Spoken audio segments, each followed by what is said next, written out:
Hey guys, I hope you're ready for Halloween in March. So this is actually an old tutorial. I thought I had broke my camera though, and turns out I broke my charger. So I finally got all this footage off my camera. So I decided to go ahead and edit it and upload it for you guys.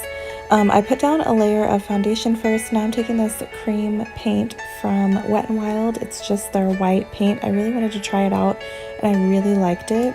I'm putting it in the high points of my face and just blending it into that foundation. I didn't set my foundation. It just really blends beautifully. If you don't set your foundation, put that down first just as a base. I don't know, it mixes well. It just seems to really work. So yeah. And then I will set that once I'm done with the neutral set from Ben Nye. It's just a translucent powder.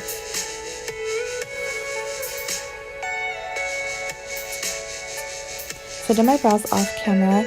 For my eyes, I'm just doing a black smoky eye because we're going with the whole dead theme. So yeah, I'm taking a Morphe palette. I will list the name of the palette in the description below.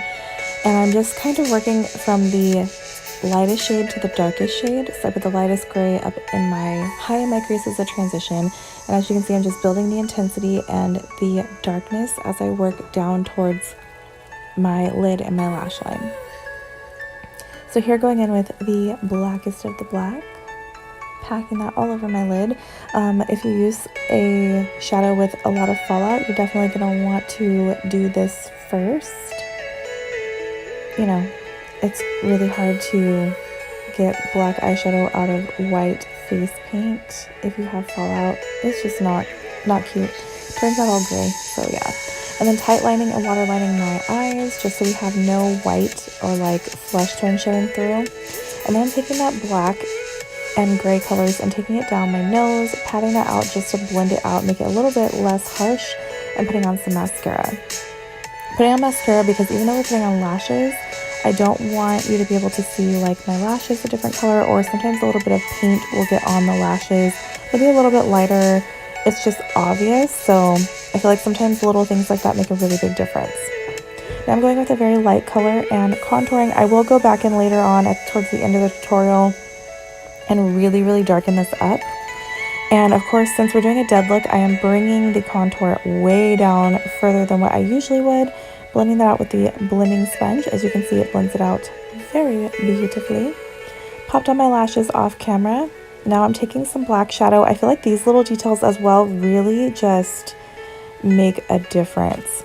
And I'm just taking a blending brush, starting out really light with the gray colors and just building up my intensity and emphasizing like eye bags and my nostrils, around my nose. I popped this on my mouth.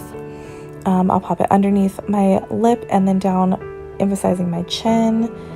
You just kind of want to look dead, tired, sunken in, you know, all of the above. I like to take it up my brow. Just kind of play around, you know, with your face shape, like what works for you. This was honestly one of my favorite looks that I've ever done. I just loved it. And since this is technically our wedding, even though it's a dead wedding, I did highlight my inner corner of my eye and underneath my brows. Now I mix a black and a white face paint, water activated paints from Mayron to make a gray, and I'm just going in and making some gray veins just wherever I feel like making them. Really, you can do it wherever you want. I like mouth veins. I think that they are super creepy, and I think that they just give it a little bit of extra oomph on the creep factor and the scary factor. So yeah, once it's completely dry, you want to just, taking no additional product, just pat over your veins. As you can see, it was a little bit wet when I did it, but I saved it, so yeah. But you want to do it when it's dry, and then it just kind of makes them look a little bit more under the skin. So I put the same foundation and body paint onto the rest of my neck and my body. Now I'm just going in with the same grays and blacks, building up intensity as I go. It's easier to deposit color than to take it away, so keep that in mind and just work very slowly, build intensity, blend out.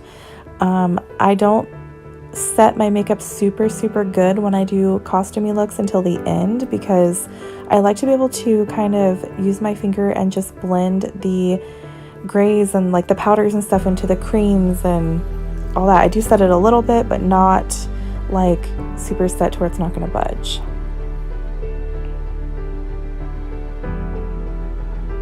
And I'm just kind of emphasizing my bones, my neck, my collarbones, just looking really sunken in. Then we have to continue the veins, of course, because I mean, why would we only have them on our face? Veins happen to be one of my absolute favorite things in body paint special effects. So veins and drips are my absolute go-to. So now I'm going in with black and just darkening up basically everything that I already did. Just darkening it. The contrast was amazing. I just wasn't really feeling it being so subtle, so decided to darken things up, give it a little bit of an oomph. I just want to make sure everything is blended out again.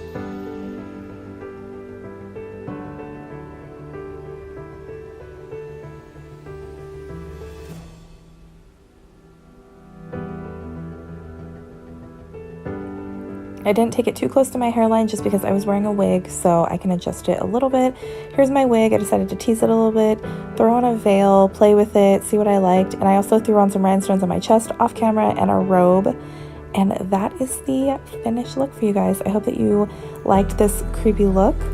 If you guys have any requests for anything, I love doing looks like this especially. So yeah, creepy but kind of pretty-ish, sort of, not. Anyways, make sure you hit subscribe, guys. I love you. Thanks for watching. Bye.